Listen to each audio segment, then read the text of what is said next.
My name is Dr. Garrett Halweg. I'm a psychiatrist and I've been helping people discover truth about life. Something patients often tell me is, all truths are relative to the person. What works for one is fine, even if it doesn't work for another.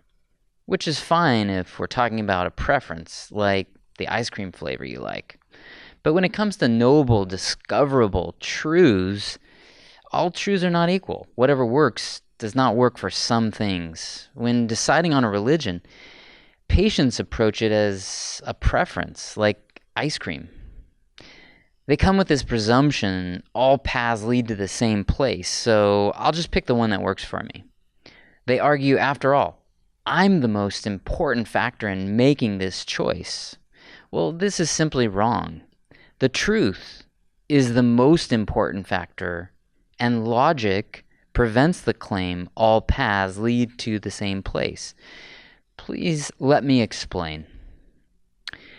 Either there is an unseen existence, one beyond this physical world, this time and space, and Christians, Jews, Muslims, Buddhists, and Hindus are correct, or there is not an unseen existence, and materialists and atheists are correct. But logic tells us it cannot be both. Let's try another one.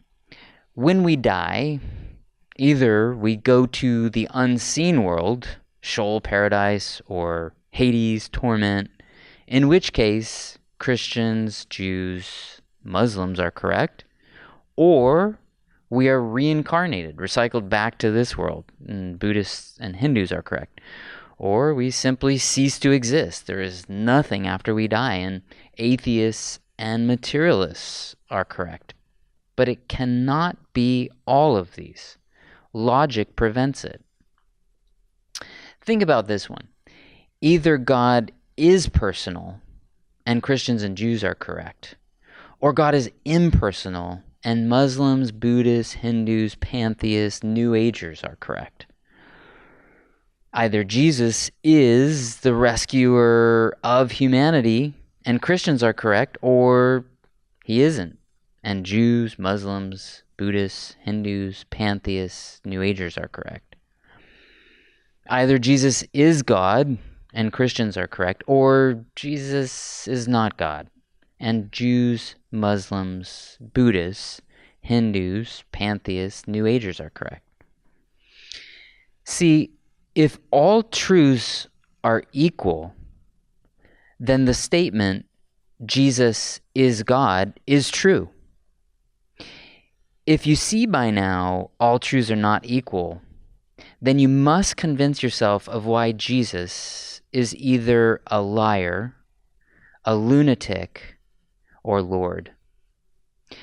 I realize this discussion may make some people angry, but if there's anything I've learned from my work as a psychiatrist, it is when we are confronted with truth, it can evoke an emotional response. It is okay to feel angry just as long as you direct that emotion toward discovering truth and treating all people with love and respect, but not respecting all ideas. As a follower of Jesus, I am committed to loving and respecting all of humanity, even the ones who hate my ideas. Thank you for listening. I'm Dr. Garrett Halweg.